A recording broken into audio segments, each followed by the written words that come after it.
Ar gyfer y cwestiwn yma, y peth cyntaf i'w wneud yw i sicrhau bod yn ehangu ar sin theta minus alpha yn gywir. Felly efallai eich bod yn ywybod, ond gallwch bob amser defnyddio y llyfr fformiwla i'ch helpu. Felly bydd hynny'n r sin theta cos alpha minus r cos theta sin alpha. Nesaf, rydych yn mynd i roi mynegiad rodd ydy chi yn hafal i'r ehangiad yna.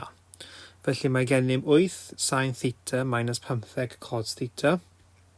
Yr un peth a r sin theta cos alpha minus r cos theta sin alpha. Nawr, am ei fod yn gwerthedd, felly'n wir ar gyfer theta i gyd, mae rai bod cyfernod sin theta ar y chwith yn hafal i gyfernod sin theta ar y dde. Felly byddai jyst yn tanellu y cyfernodau.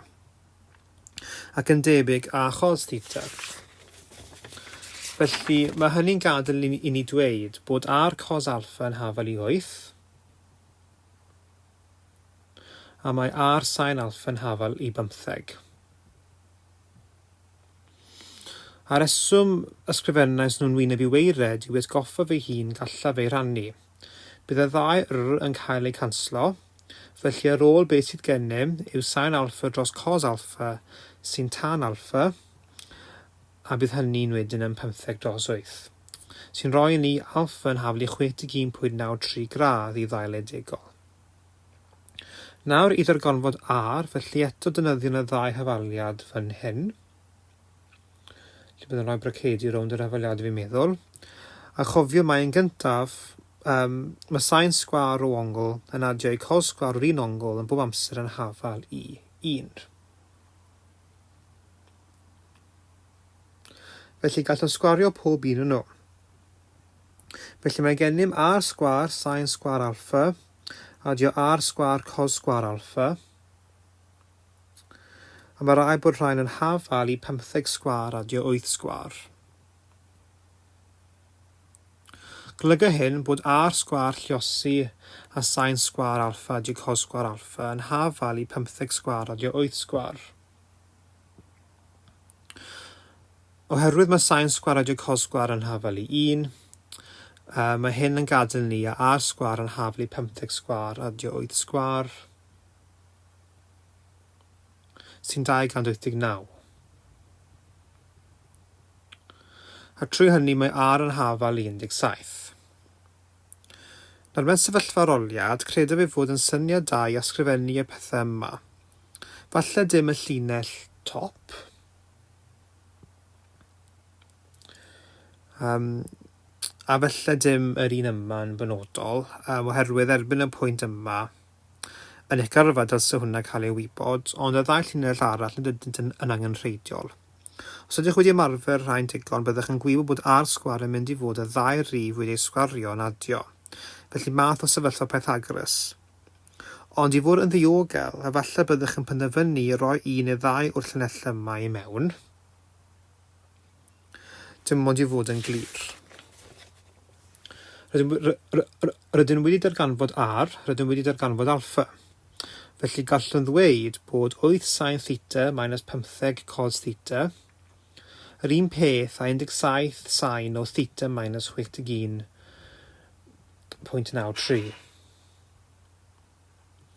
Felly nid yn union yr un peth wrth gwrs, a mae'n bod wedi talgrynu'r ongl, ond mae'n digon agos. Os ar y pwynt yma, os hoffech gwirio eich atebion, gallwch rhoi rhyw ongl i mewn a gweld os ydyn gweithio. Fel sonwyd yn peth o'r fideos yma, gallwch rhoi marc bach fan hyn, a rhoi 100 gradd i mewn, y beth bynnag.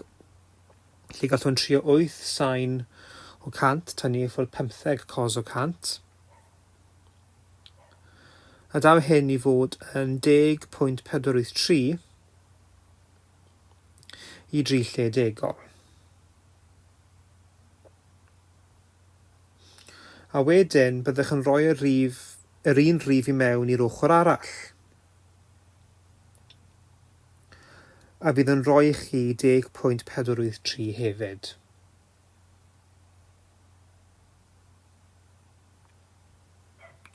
Felly nid ydyn yn gyfateb yn union oherwydd y talgrynu fan hyn. Hynny, mae hynny'n digon i chi teimlo'n hyderus eich bod wedi ei gael yn gywir.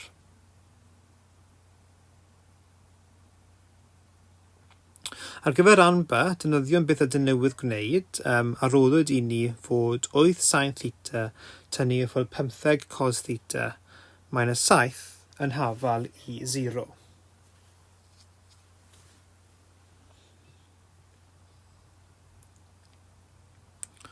Felly hwn y gallwn ail-ysgrifennu oherwydd y gwaith rydyn newydd gwneud. Felly mae gen i 17 sin o theta tynnu i ffwrdd 61.93. Wedyn adio'n 7 i'r ddau ochr, felly roedd hwnna ar yr ochr arall. Felly roedd hwnna i ni fod sin o theta minus 61.93 yn hafal i 7 dros 17.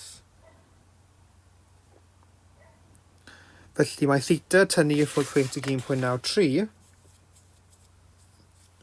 yn hafal i sin minus 1 neu y gwrthdro sin o 7 dros 17. Felly gan fod gen i'n theta rhwng 0 a 3.60 gradd. Yna mae theta tynnu i ffwrdd 61.93 rhwng minus 61.93 a 298.07.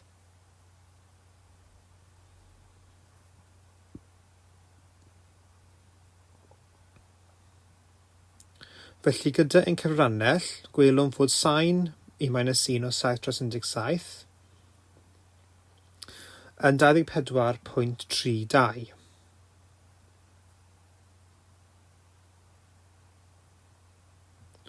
Ond wedyn mae angen i ni meddwl amdano'r cromlen sin. Felly mae'n dod o'r negatif.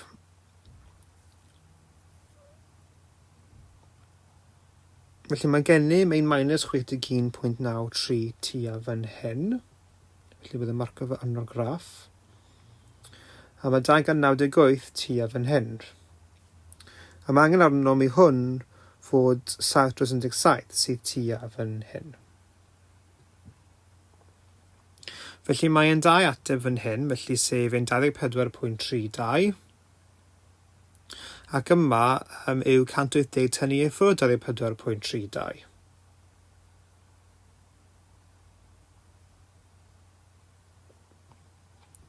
Felly pwy byddwn yna gallu rhoi bwys yr un yma.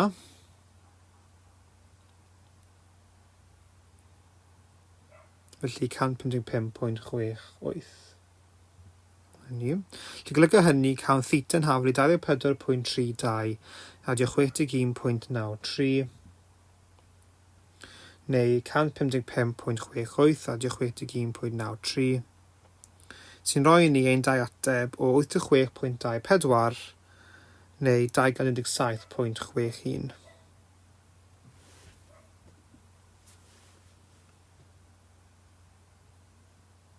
Felly nawr nallai ar y pwynt yma neu tuag at diweddaroliad neu ar ddiweddaroliad pan ydych yn gwirio eich atebion, gallwch gosod marc i'ch atgoffa fod yn gwiriad yr oedd yma. Gallwch cymryd un o'r gwerthoedd yma a rhoi yn ôl yn yr afalau greiddiol, yn sicrhau fod yn gweithio. Felly byddwch yn membynnu mewn i cyfrannell 8 sin o 297.61 tynnu i ffwrdd 15 cos o 297.61 tynnu i ffwrdd 7. A mae hyn yn rhoi i ni, a ni'n talgrynu yn gwneud hwn, 4.8 llosia 10 i'r minus 4, sy'n fach iawn. A nid yn union 0 oherwydd fy wneud yn talgrynu ar ongle, ond mae'n digon agos i 0 i ein gwneud i deimlo'n digon hyderus bod gennym yr ateb cywir fyna. Mae ran C yn cymhwysiad arall o'r gwaith fe wnaethoch gwneud yn ran A. Felly hoffwn gael y gwerthoedd maximum a minimum o'r peth yma fan hyn.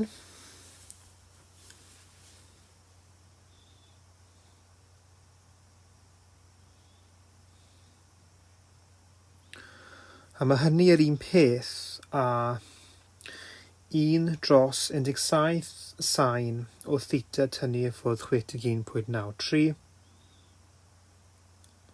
adio 23. Ar gyfer y gwerth maximum hwn, hoffwn gwneud y gwylod mor fach ac sy'n bosib. Hoffwn y gwerth minimum ar y gwylod. Felly gwerth minimum sain yw -1, felly y maximum yw 1 dros 17 llosio -1 adio 23.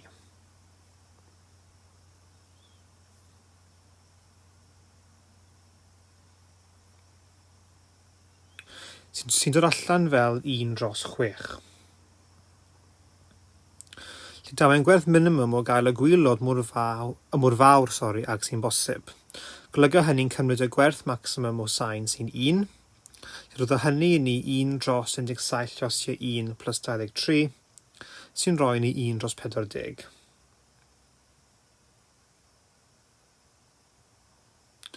Gallwn cael edrych ar y cwestiwn yma ar Geogebra. Y peth cyntaf gallwn cael edrych ar yw'r ffurf harmonig. Hynny yw y ffurf ar sain theta tynnu ffwrdd alpha yn yr achos yma. Felly mae gennym 2 cromlin trigonometreg, cromlin sain, sydd ein 8 sin x a minus 15 cos x yw y glas. A beth byddwn nhw'n gweld yw, os symudwn y pwynt yma ar hyd ei ffordd, byddwn symud y pwynt arall hefyd, a gallwn gweld beth sy'n digwydd gyda'r ffurf harmonig. Felly i ddechrau, mae'r gwyrdd sy'n cynrychioli'r ffurf harmonig ar -5 oherwydd mae ran sain ohono'n 0. Beth gallwn gweld fan hyn yw fod y 2 cromlin yn cynyddu. Felly mae'r gwerth negatif o'r by yn mynd i leihau. Felly tan cyrhaeddwn y pwynt yma fan hyn, felly mae'r cos yn 0 a mae'r sain bydd yn 8 sain mae ar 8. Ar y pwynt yna bydd y ffurf harmonig yn cwrdd ar cromlinau sain. Beth yn mynd i cael edrych ar beth sy'n digwydd. Felly fyny mae'n mynd hyd at fan hyn. Ar y pwynt yma mae'r cromlin cos yn cynyddu'n gyflym. Felly mae'r un sain yn lleihau'n weddol araf. Felly bydd y cromlin gwyrdd yn cario ymlaen i fynd i fyny.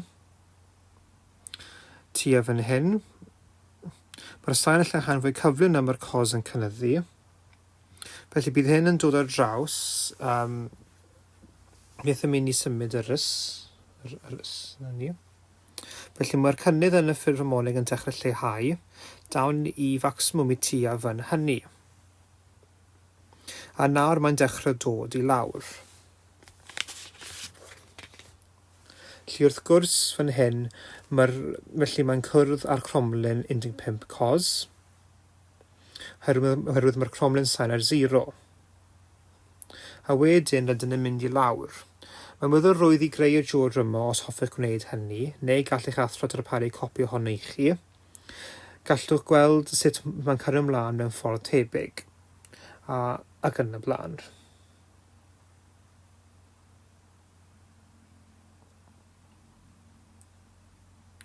Iawn, felly beth gallwn hefyd gwneud fan hyn yw gallwn cael edrych ar ran by, lle gallwn ychwanegu mewn y llinell y yn hafel i 7.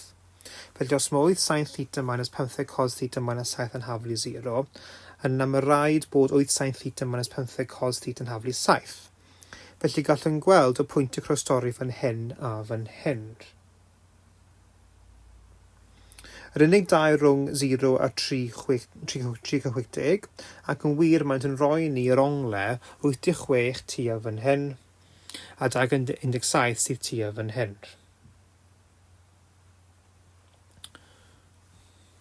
Peth arall diddorol sydd heibio'r cwestiwn yma, ond yn addas, yw os oes gennym gwahaniaeth yn y cyfnod rhwng y cromlinau trigonometreg, beth yn mynd i weld beth sy'n digwydd.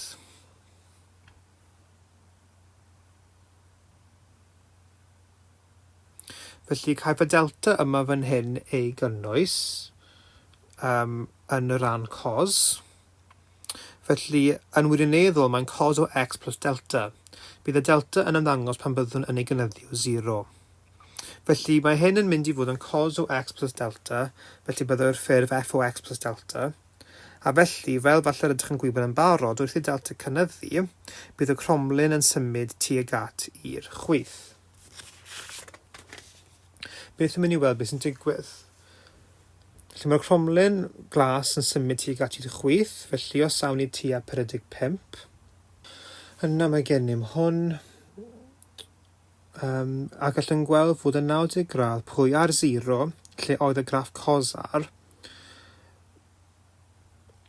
mae wedi symud ar draws i tua 45. Felly gallwn gweld wrth i ni symud yr hyd ei ffordd, bod y ffurf harmonig yn newid, mae y maint yn mynd i fyny ac yna i lawr,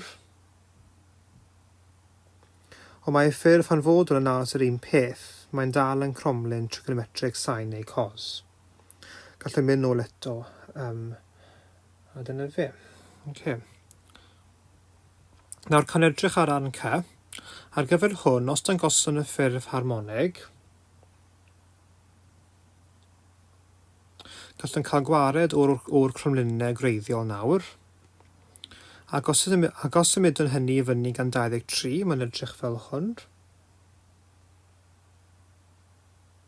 Gallwn gweld bod hyn wedi mynd o -15 i 8, felly mae wedi mynd lan 23.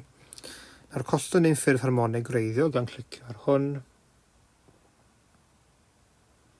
A wedyn, nawr gwneud un dros y cromlin yma, sy'n edrych fel hwn. Ac gynt yma angen yr +23 oherwydd fel arall, byddwn yn mynd ar draws 0. A wedyn, pan ydyn yn gwneud un dros hynny, byddwn yn mynd i anfeidredd. Felly golygu symud y ffwythiau'n gwreiddiol i fyny gan 23, pan ydyn yn gwneud y cylydd, mae e gyd yn bositif, a nid ydyn croesi 0, a felly ni chael problem anfeidredd.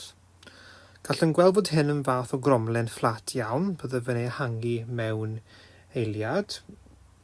O beth gallwn gweld wrth gwrs yw ei fod yn cyfnodol, a fod y ffwythiau'n gwreiddiol yn cyfnodol. Felly mae'n codi fan hyn, a gallwn gweld bod y maximum fan hyn ar gyfer y gwreiddiol gyda'r +23. Felly mae hynny'n mynd i fod y minimum.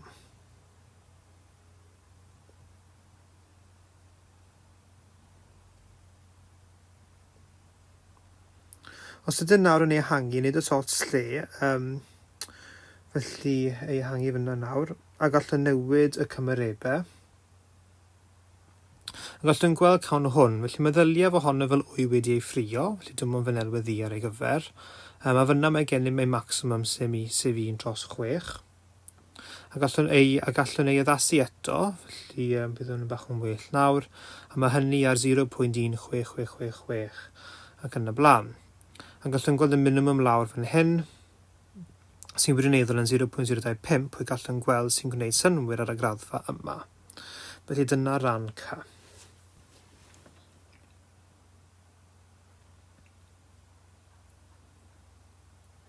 Rhywbeth ychwanegol bach arall ar gyfer y cwestiwn yma yw prawf ar gyfer y fformiwla ongl gyfansawdd, felly sin o alpha plus beta.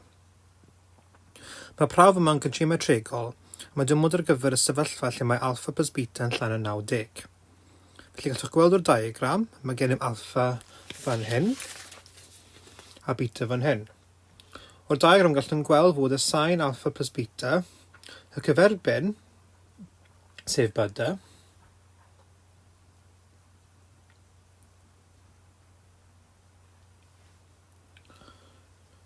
dros y hypotenuse sy'n ob.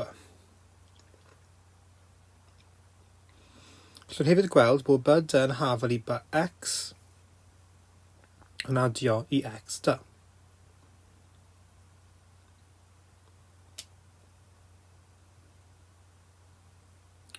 Os edrychwn ar yr ongl yma, lle bach ar y cyfan, mae x a yn paralel i o e neu dy e, a felly mae gennym ongl z neu eiledol, sy'n rhoi alpha i ni fan hyn. Golygu hyn fod yr ongl yn a fan hyn yn 90 minus alpha.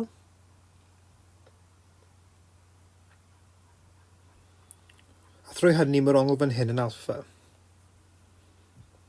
Golygu hynny bod yn triongl by x a mae gennym fod by x dros by a yn hafel i cos alpha.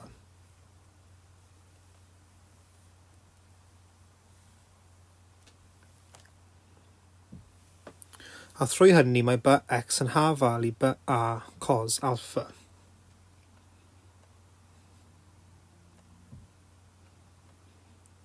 Yn y triongl O a E, gan extra yn hafal I a E, mae gennym fod extra dros O a yn hafal I sin alpha.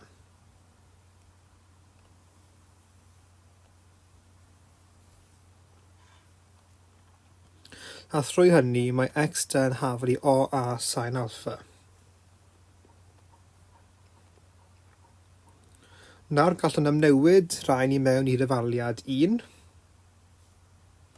A mae hyn yn rhoi ni fod byd yn hafal I B a cos alpha.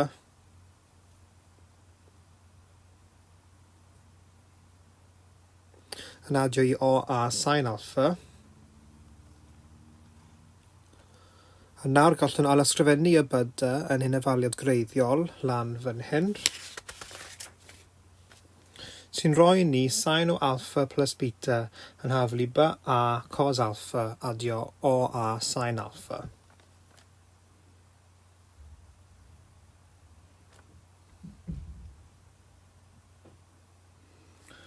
Ac am ei fod I gyd wedi rannu â O B, gallwn rannu pob ran â O B.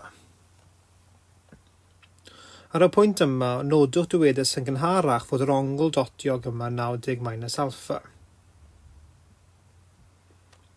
A mae hyn oherwydd ymwirioneddol mae'n gennym ongl sgwâr fan hyn, pan ffurfiwn y diagram yma.